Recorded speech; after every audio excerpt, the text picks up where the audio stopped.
Welcome back, folks, to yet another exciting episode from the Uncle Erich Presents series.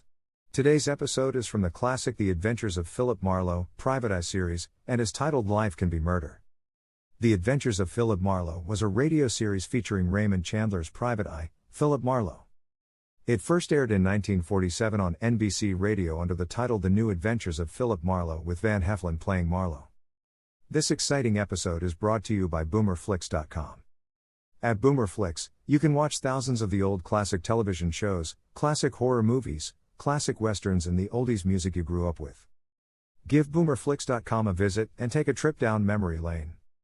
Also, don't forget to visit UncleErich.com to see and listen to all episode categories, titles, and more. That's UncleErich.com. If you can help Uncle Erich keep this podcast up and running by buying him a cup of coffee at the support link below. Thanks a million. Now, enjoy today's episode with Philip Marlowe Private Eye, titled Life Can Be Murder. Get this and get it straight. Crime is a sucker's road, and those who travel it wind up in the gut of the prison of the grave. There's no other end, but they never learn. From the pen of Raymond Chandler, outstanding author of crime fiction, comes his most famous character in The Adventures of Philip Marlowe.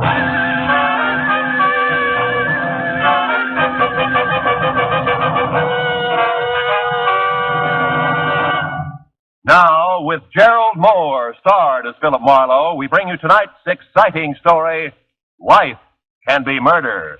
The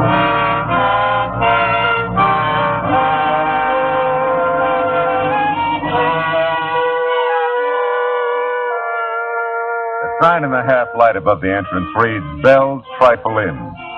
If you say it fast enough, you may be right. It's authentic English script, and it hangs over the door of an authentic English restaurant just south of the authentic Sunset Strip, owned and bartended by Belle Smithers. Inside, from the paneling to the prime rib, from the Welsh rabbit to the dartboard at one end of the bar, it's the Union Jack all the way. And it figures. Belle's authentic, too. 100% pure. Nebraska. I always sit at the bar. Marlowe, you old dog, you've been neglecting me. Yeah, well, I've tried to stay away from you, honey, but I can't. You're bigger than both of us. Oh, you and your palaver. Yeah, me and what you said. You want a drink, honey? Yeah, but make it with your own light hand for a change, will you? I'm tired of walking out of here on my knees. Just an ounce? The water will float it. Okay, honey, it's your poison. And my stomach lining. Hey, looks like most of the regulars are here, huh? Don't you ever get tired of looking at the same old faces? I can stand it as long as they can. No, Marlowe, I kind of like it. Clubby this way. You get a few people who just come in to see what a lady barkeep's like, but most of them are just regular folks, you know, real people who like the food. And drink, huh, Belle? Oh, yeah, sure. Sometimes I forget. I get all carried away working my jaw. Cheers, baby. Yeah, thanks, honey. Oh. You know, sometimes you forget a lot of things, I think, like teaching school in, where was it, Nebraska? Ogallala. That name don't stick with you worth a darn, does it? Ogallala. Yeah. Does that mean anything? Oh, it does to the folks back there. County, see the Keys County. It's right there on the South Platte River. That's just south of the North Platte River. Yeah, well, that's a nice arrangement. No, Marlowe, that's one thing I'll never forget, teaching school back there in Ogallala. I declare if I hadn't done that, I wouldn't be doing this now. You see, these rich cattle folks, they come through from Cheyenne, and what have they got but a 13-year-old shaver? And where are they going with the shaver but England, and what do they need but a tutor? And who do they draw but me? Right out of 10th grade social studies at Ogallala High School. Now, I got a feeling you've heard this song before. Yeah, just a few thousand times, Belle, but don't worry, I like it. Matter of fact... Excuse me, Mrs. Smithers. Oh, call me Belle, honey. What can I do for you? Oh, well, the young lady said you kept the dart at the bar. For the dart? Uh-huh. Oh, yeah, sure, I do. Well, it is all right, throwing darts, isn't it? I'm waiting for someone, and I thought it's perfectly all right, honey. Just make yourself at home. There you are. Thank you. Oh, I hope I didn't bother you. Oh, I'm so glad you did. In fact, if you want to build a house, I'd like that, too. Well, thank you. For the dart. Hey, Belle, that red hair, the green eyes. You get that? Marlowe, you and your... Don't say it. Just pour me another palaver and water. If you don't beat all, I declare... Look out, Marlowe! Oh. Bullseye! Oh. She made it, Marlowe. Why, your head was right in front of the target, and she still made it. Yeah, well, I'm very happy for Oh, I her. hope I didn't frighten you. I had no idea your head was in the way. Neither did my head. As long as it's you. Oh, look, I'm really sorry. Sorry? Why, we haven't had a bullseye all week. That rates a drink and dinner on the house. Belle. For two, of course. Belle girl. Right now. Tonight. Come again. Where's Marlowe? Here, naturally. That's my girl. The red hair and green eyes smile. A nice smile. Went along with the gag. We toasted her throwing arm, my head, and Belle's solid sense of judgment in putting the dartboard at head level at one end of the bar. By the time we moved to a table for two, I knew her name was Marnie Carr. Before dinner was over, I had a pretty good idea that everything about her was all right with me. Hey, Marnie. Hmm? You got that look again. Oh, really? Which one? The dark one. Happens every time you look toward the door. Oh, yes, I expect it does. You see, I'm not exactly a free agent. Oh? Someone brought me here. Said he'd be back. Ah. Think he'll object to our little party, is that it? No, not really. I guess I hope he doesn't come back. I hope so, too. Tell me, can I play 20 questions? I'd rather you didn't. Okay. You know, I really feel pretty silly.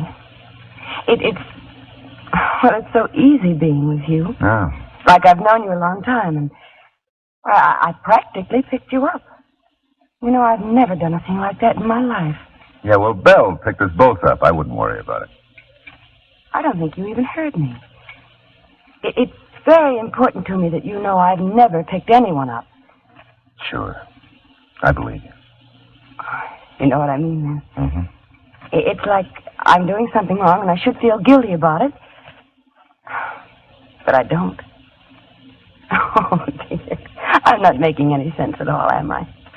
Look, why don't you just forget about it, huh? You said you felt easy with me. That's enough, isn't it? Yes, that's enough. Well, I guess I really think I should go now. Oh, Belle will never forgive you for not finishing the trifle. House specialty, you know. Well, maybe I'll come back sometime. I'll eat a double order. Ah. Will you, let me take you home? Oh, I don't know. It'll be all right, Marnie. Very all right. Well... Can I take you home? Yes. Yes, you can. Good girl. We'll stop by the bar and slip Belle the grip, and then we'll be on our way, huh? Yes, I do want to thank you. Who do they draw but me, right out of 10th grade social studies at Ogallala High School? Yeah, you told me, Belle. Great story. You ought to change it a little, Belle, just for listener interest. Hiya, Matthews. Oh, hello, Phil. What brings you out? Miss Carr, Lieutenant Matthews. How do you do? Car. Great dinner, Belle. Dinner bell. Oh, I lost my head. Honestly, Marlowe, I declare you say the darndest thing. Yeah, I'm a regular yeah. It was a very nice dinner, Belle. Thank you. My pleasure, honey. You come again. She will. Night off, Matthews? Yeah, so far. Hey, you two have a drink with Well, me? I think the young lady's anxious to go home. Oh, I'm afraid I'm taking Phil out of his way, Lieutenant, but Bedford Drive isn't too far. Maybe he could... Now, wait a minute. I'll make my own arrangements. I know some lovely folks on Bedford. The Dickinson, 600 block. Do you know them? No, I don't. I'm north of there, 2470. Oh. Yeah, well, we'll see you, huh? Night, Belle, Matthews. Good night. It's nice to meet you both. Yeah, good night.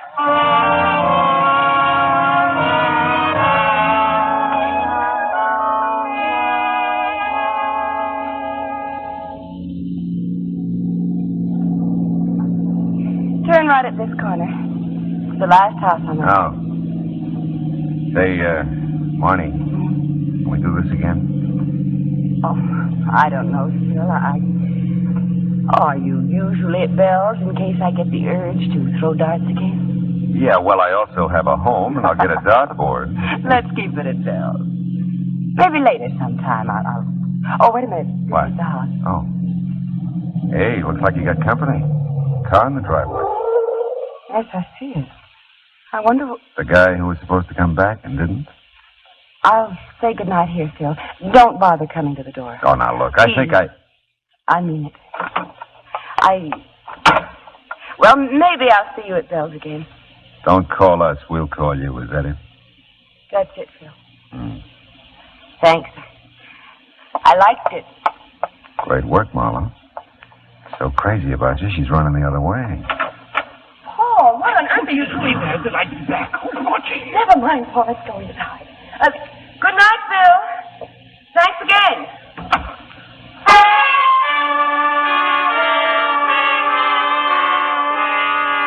It wasn't ideal the way the evening ended. Not the way I'd planned it, but then how could you plan an evening like that? Girl meets darts, girl throws dart, girl meets boy. Didn't make much sense, but it didn't have to. It was a nice evening. Short, but nice. Monty Carr was a nice girl. And I decided to leave it at that. Nice girl. It was straight up 11 o'clock when I got home. I thought about the red hair and the green eyes for several pleasant minutes, and then I went to bed, to sleep. Perchance to dream. Oh, well.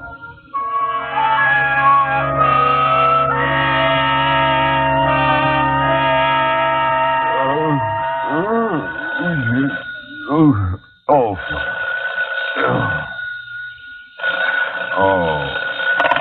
Hello. Matthews, Phil. Yeah. That girl you were with last night, where was it she lived? Where did she live? Yeah. Look, it's not even 8 o'clock in the morning. You're asking... Take it easy, Phil. Was it 2470 Bedford Drive? Yes, it was 2470 Bedford Drive, and if you hurry, maybe you can get there in time for breakfast. I'm already Bravo. here, Phil. And you better come on out. The dame has been murdered.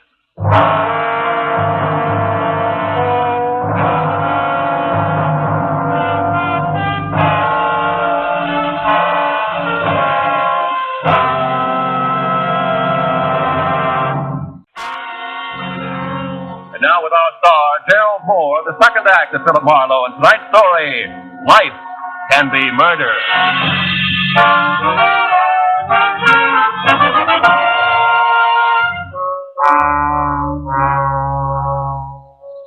All the way to Beverly Hills, I tried hard to see the face of the guy in the doorway the night before. Paul, Monty had called him, but it was no use. You can't remember a face you never saw. And the car in the driveway when I took her home, a Chevy Coupe, gray, two-door, 49 or 50. There are millions of them. It had been blue and bright with stars the night before. The morning was hazy, overcast, and so was I. Matthews met me at the door. Come on in, Phil. Sure. Hold that light up. Tell me, how long you known her? Last night. You sure? I'm sure. Any idea what happened? Oh, yeah. Someone was looting the place. The back door was jimmied and some stuff missing. This dame must have interrupted it and got herself killed. Where is she? What, the corpse? Yes, the corpse. In here.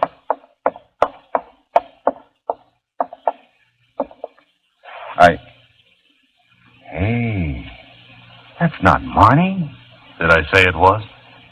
Oh, no, but I thought that... Never mind, do you know who this is? Yeah. Ann Harkness, according to identification on her purse. Oh? She's from New York. Taxi driver brought her here about 11 last night from the airport, and the coroner says she must have been shot shortly after that. Uh-huh. You bring your girlfriend straight here from Bell's? Yeah. Oh, that's new for you. All right, huh? That would put her here by 10:30 easy. So? So the taxi driver says a red-headed gal answered the door and let the Harkness woman in. That doesn't prove a thing. No, it doesn't. I'd like to talk to her, though, Phil. You know where she lives? Well, she lives here, doesn't she? No. House belongs to Mr. and Mrs. Orville Edwards. They're out of town. They got called to Chicago yesterday with a death in the family. Oh? And the neighbors don't know anything about this Miss Carr, was it? Yeah, Monty Carr. Yeah. Well, I got a call into Chicago for the Edwardses. They ought to clear it up. Mm-hmm. Got something here, Lieutenant. Oh, hello, Mr. Marlowe. Hiya, Mooney. Yeah, what do you got, Sergeant? Well, this address book. Phone numbers from the phone desk in the hall. Nobody named Carr listed, though. Okay. This note might be something from the big bedroom upstairs, front of the house. Oh, let's see. It's signed Monty, Phil. It is? Let me have a look. Yeah. Dear Mrs. Edwards, thanks for the lovely remembrance. You're very thoughtful. I'll tell Miss Harkness to make herself at home. Yeah, whatever that means. I'll keep looking around, Lieutenant. Do that, Mooney, huh? Well, as soon as the Chicago call comes through, we'll get our hooks into something. Look, Matthews, you mind if I look around? No, help yourself. You got any ideas? Yeah. I don't think Monty had anything to do with it, and I don't know where she lives. Okay. Okay, Phil. Only leave the note with me, huh? I looked around and tried to figure things that didn't figure. Marnie didn't live here, but she knew the Edwards.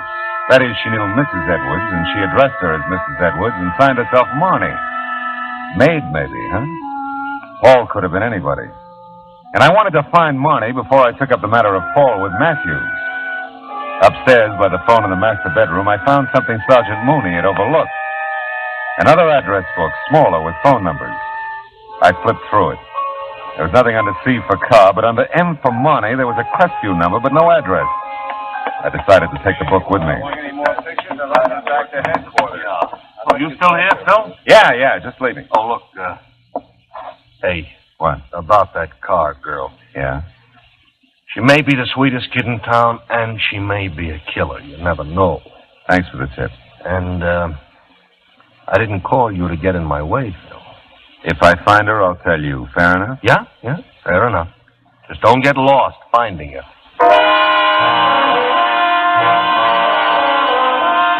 It was kind of a break. Head start, at least. I had a phone number for Marnie that Matthews didn't have, and I wasn't for her against him. He knew that. I just couldn't think murder and Marnie in the same thought. And until I could, I'd string with her if I could find her. The morning haze was lifting somewhat as I stopped at a gas station on the strip and used the payphone.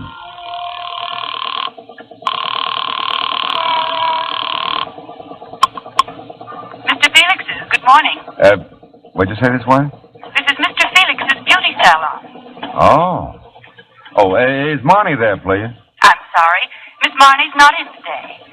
Can someone else help you? Oh, no, Look, would you be kind enough to give me a home phone? I'm sorry, sir. We're not allowed to give out phone numbers. Oh, but I'm an old... It doesn't matter who you are. I can't give you her number. Okay, thanks.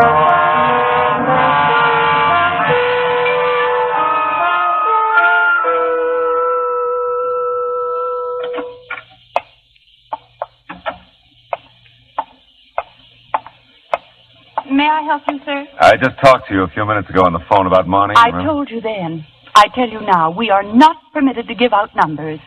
How did you find us? Well, Mr. Felix is in the book and Marnie's not. Look, really, this is important. I'm doing this for her. I've given Mr. Felix my word, and I've never broken it. Yeah, well, I don't doubt it. Oh, Marnie's friend here. You know the special one? She keeps talking about her all the time. Isn't it strange? I can't remember her name. Peg? Yes, Peg. Sure, that's the one. Can I talk to her? Well, Oh, all right. Oh. 36. Desk, please. 36, please. Thank you. I hope this never gets back to Mr. Felix. I can't imagine what he'd think. Oh, I can't either, but don't worry. My lips are sealed. You blasphemy, Liz? Oh, yes, 36. Peg, this gentleman. Over here, Peggy. It's about Marnie. Ah? What about Marnie? Well, I don't have a home phone or her address. She wouldn't give it to you, huh? Well, no. She wouldn't. You look all right to me. What's wrong with you? Nothing. I'm a nice, clean-cut fella. Yeah. Looks like. Yeah? What do you want with Marnie? Yeah, well, I just want to see her. Good enough reason? Best in the world. She don't feel too well today. She called me first thing this morning. Your fault? No, I don't think so, no. Tell me, what did she say when she called? But she didn't feel too well. Ah. Well, now, look, Peg, does Marnie go out to Mrs. Edwards often? Just when she's called to do her hair. Mm-hmm. Good enough reason? Best in the world. Do I get that phone number? Ridgely 0040. 0040. Yeah. And that's 1637 North Vermont, apartment B. Ridgely 0040-1637 North Vermont, apartment B, Yeah. huh? And walk softly by A. That's the landlady. Yeah, well, I'll remember. Thanks, Peggy. And, if you don't find her, come back. I'll give you mine.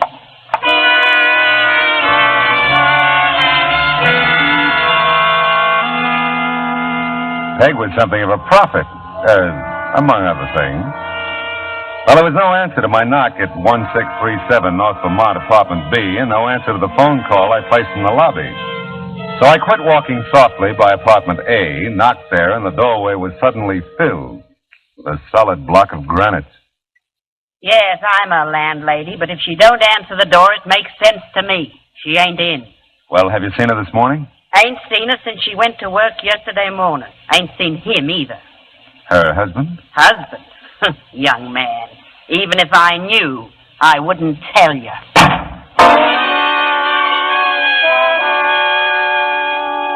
And I was getting proud of my head. It could dodge anything from flying darts to door slams near the eyebrow. But that was about all I was proud of at the moment. I wasn't exactly closing in on Marnie. The landlady's snort didn't give me much of a line on Paul, if that's who she was exhaling about. And there was the matter of Ann Harkness, who flew into Los Angeles the night before, just in time to be murdered. Well, I drove to a nearby drive-in and mulled it over a sandwich. Coffee was grim, too. I was starting in on the routine that begins with, if I were Marnie, where would I go? When I got a flash of an idea. 10 minutes later, I was banging on another door. Bell! Bell, anybody home? Bell! Oh, Marlowe, come in. Oh. I'll arrange for swinging doors first thing tomorrow. I'm sorry, Bell, but I got an idea. I told you lately we're not open for lunch. I said I'm sorry, didn't I? It's just... Oh, I'm sorry, too, Marlowe.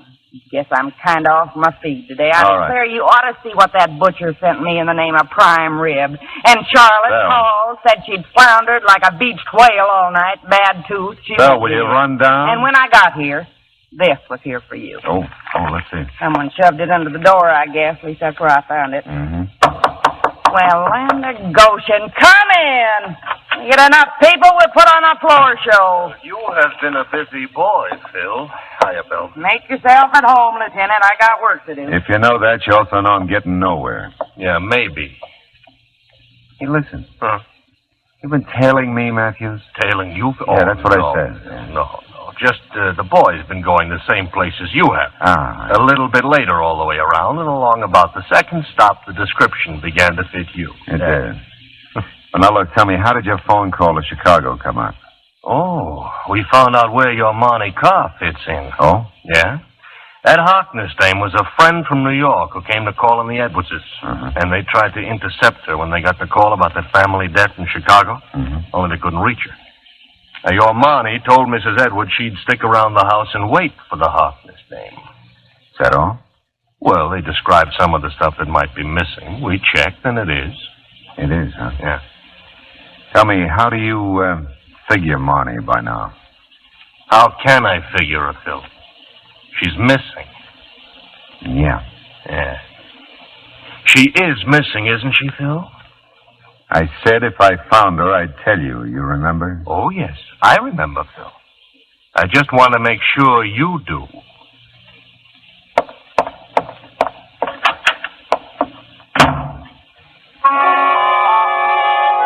I had a reason for not telling Matthews about the note Bell gave me. It was signed Marnie, all right, but it wasn't the same handwriting I'd seen in the note she left for Mrs. Edwards. It said, Phil, meet me at 8:30 tonight in the park above the bluffs of Santa Monica. That was all. Except 8:30 was like 6 hours away. And it's just dark here at 8:30. And a fella can get killed keeping that kind of an appointment.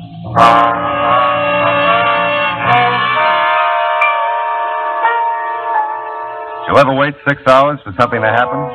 Oh, it's no fun. Neither is the thought that maybe something final has happened to a pretty nice person. I was almost sure now that Paul was my boy, but almost wasn't close enough. And I had to find Marnie, if she could be found. Now, I got to the park above the Santa Monica Bluffs about 15 minutes early. Left my car a block or so away. And all the way to the park, I watched for a gray Chevy Coupe, 49 or 50. When you look for them, they're hard to see. And then I saw it. Parking half a block down, a guy got out and headed into the park. I let him go, got to his car about the time he reached the bluffs. I don't know what I thought I'd find, but not in my wildest dreams did I expect what I found. 3 minutes later, I was foot to floor boarding it up the coast highway toward Malibu. The Seaway Motel, 21245 Malibu Road.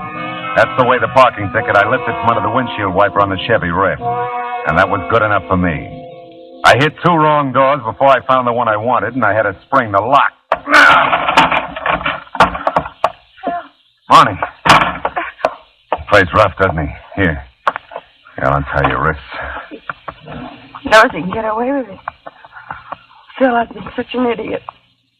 You love him a lot, huh? Who doesn't love their own kid brother? Paul is your kid brother? Yeah, all mine. Write it down somewhere, Phil. Big sisters don't make good mothers. Take it easy, honey. You're okay now. Sure, I'm fine. First I catch Paul stealing from the Edwards. Then I stand there like a zombie and watch him shoot down a woman he'd never seen before. Take it easy, honey. Oh, Phil, I'm sorry. I didn't want to drag you into this. He asked me who you were when you brought me to the Edwards last night. I'd never heard of you, but Paul had. And... Wait a minute. That's probably him now. Be careful, Phil. He's crazy. I'll be ready for him. Right behind the door. Your fright boyfriend stood me up. We got to get out of here. Oh, Hey, what is this? You bitch!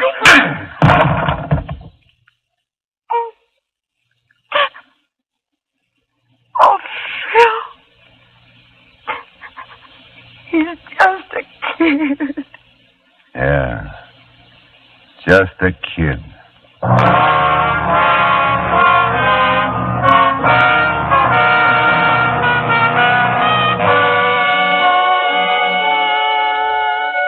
I called Matthews and wound it up. Everything checked, everything balanced. Paul cried like the baby he was and blabbed his head off when he came to. Monty just cried. Funny how many people dispose of anything from mayhem to murder with the phrase, he's just a kid. I bet someone said that about Capone, Dillinger, and Pretty Boy Floyd. Now take Marnie. She's... what a kid.